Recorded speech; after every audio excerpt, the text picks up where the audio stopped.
Hi అండి, welcome back to my channel. ఇదైతే Tuesday రోజు వ్లాగ్ అండి. మండే రోజు మా అమ్మ అయితే ఫోన్ చేసి రేపైతే మా ఇంటికి రండి అని చెప్పింది. ఎందుకంటే స్వాములకి భిక్ష పెడుతున్నా అని చెప్పేసి. సో నేనైతే ఆ రోజు మార్నింగ్ 5 o'clock లేచాను. బయట చూస్తే చలి విపరీతంగా ఉంది. సో అంత లోపలనే నేను వర్క్ చేసుకున్నాను. ఏం పని చేసినా అంటే గిన్నెలు తోమేసిన, ఇల్లు అయితే కడిగేసి ఇక బయట చూస్తే ఇలా ఉంది వ్యూ అనమాట.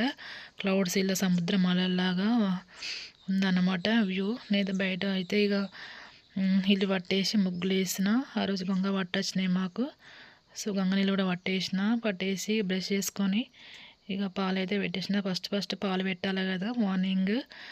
సో పాలు మరియు టీ పెట్టేసి టీ తాగేసి పిల్లల్ని అయితే స్కూల్కి రెడీ చేసి పంపించేసి బట్టలు అయితే ఇట్లా ఉతికారేసాను. ఎందుకంటే అన్ని పనులు చేసుకొని పోతేనే కొంచెం ప్రశాంతంగా ఉండొచ్చు అక్కడ అని చెప్పేసి స్నానం చేసి ఇలా పూజ అయితే చేసుకున్నాను. ఎందుకంటే నాకు ట్యూస్డే రోజు ఫాస్టింగ్ అనమాట. ఇలా నేనైతే గ్యాస్ సేవ్ చేసుకుంటాను. ఇట్లా గ్యాస్ ముద్ద మీద డేట్ వేస్తాను. ఎందుకంటే ఎన్ని రోజులు వస్తాయని చెప్పేసి మొత్తానికైతే ఫైనల్గా నేను రెడీ అయిపోయాను. రెడీ అయిపోయిన తర్వాత మా హస్బెండ్ అయితే ఫోన్ చేసి మార్కెట్లో నాకు కూడా వర్క్ ఉంది దింపేస్తా అని చెప్పేసి అన్నాడు. సో మీ ఇద్దరం కలిసి బయలుదేరాం బస్ స్టాండ్ వరకు. మార్నింగ్ అయితే 11 o'clock బయలుదేరాము. నాకు ఫాస్టింగ్ కాబట్టి ఇక కంకులు అయితే తీసుకున్నాడు మా ఆయన. సో మా తమ్ముడు స్వామి అయితే ఫోన్ చేసి ఇట్లా చిక్కుడుకాయ తెమ్మని చెప్పిండు. కానీ విపరీతమైన రేట్లు ఉన్నాయి వెజిటేబుల్స్కి. 140 rupees కేజీ అనమాట. సో నేను ఇంకేం తీసుకున్నాను. ఈ సీజన్లో ఇవే ఫ్రూట్స్ మంచి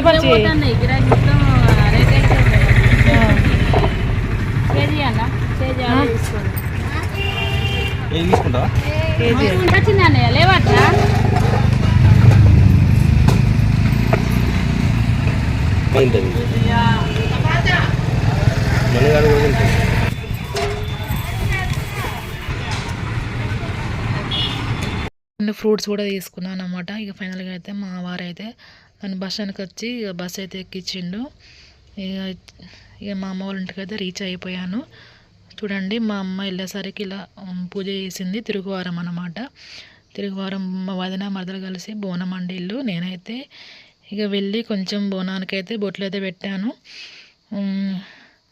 ఇట్లా బోనం మా అమ్మ అయితే ఇట్లా బోనం చిన్న బోనమేనండి వాళ్ళది. తిరుగువారం బోనం చిన్నగా వేస్తుంది. ఇట్లా పొగ కూడా వేస్తుంది బండారేసి. మా అమ్మ వాళ్ళకి బర్రెలు ఆవులు ఉంటాయి కాబట్టి ఇట్లా పాల క్యాన్లకు కూడా పొగ వేస్తుంది అనమాట. ఇక మా మరదలైతే ఇక పన్నీర్ కర్రీ కోసం పన్నీర్ కట్ చేసి ఇట్లా డీప్ ఫ్రై చేస్తుంది.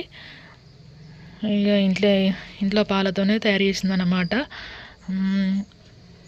ఇక పాలు అమ్మరు కాబట్టి ఇంట్లో పాలతోనే ఇట్లా పన్నీర్ తయారు చేసి కర్రీ చేస్తుంది. దానికోసం డీప్ ఫ్రై చేస్తుంది. ఇక ఏమేమి చేసిందంటే ఇక రైస్ పాపడ్స్. ఇక మా అమ్మ వాళ్ళు అయితే ఎప్పటికీ రైస్ పాపడ్స్ తెచ్చుకొని ఇట్లా పాపడ్స్ వేసుకుంటారు. ఏమేమి కర్రీస్ చేసిందంటే స్వాముల భిక్ష కోసం చారు, రైస్ పాపడ్స్ అండ్ చిక్కుడుకాయ, వంకాయ, టమాటా, చెమ్మకాయ అన్నీ మిక్స్డ్ కర్రీస్, పాలకూర పప్పు, చారు, పన్నీర్ కర్రీ, జీరా రైస్ ఇలా చేసిలన్నమాట మెను.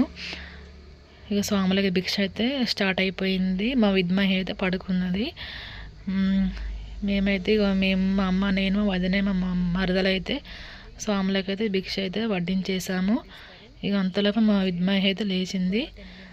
ఇంకా స్వాముల భిక్ష తర్వాత మా విద్మహిని మా స్వామి ఎత్తుకొని తినిపించిండు. మా లోపు మేము కూడా తినేసాము. ఇంకా తినేసిన తర్వాత ఇక అప్పటికే మా పిల్లలు వచ్చేసి మా హస్బెండ్ అండ్ పిల్లలు వాళ్ళు కూడా తినేసాలన్నమాట.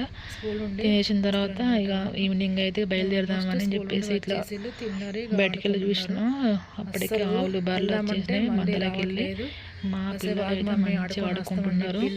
ఇక వెళ్దాం పదా అంటే అస్సలు రావట్లేదు. కానీ ఫైనల్గా వచ్చిన తర్వాత హోంవర్క్ కూడా చేసిళ్ళు. ఇంతేనండి ముచ్చట. Bye bye. ఇంతేనండి.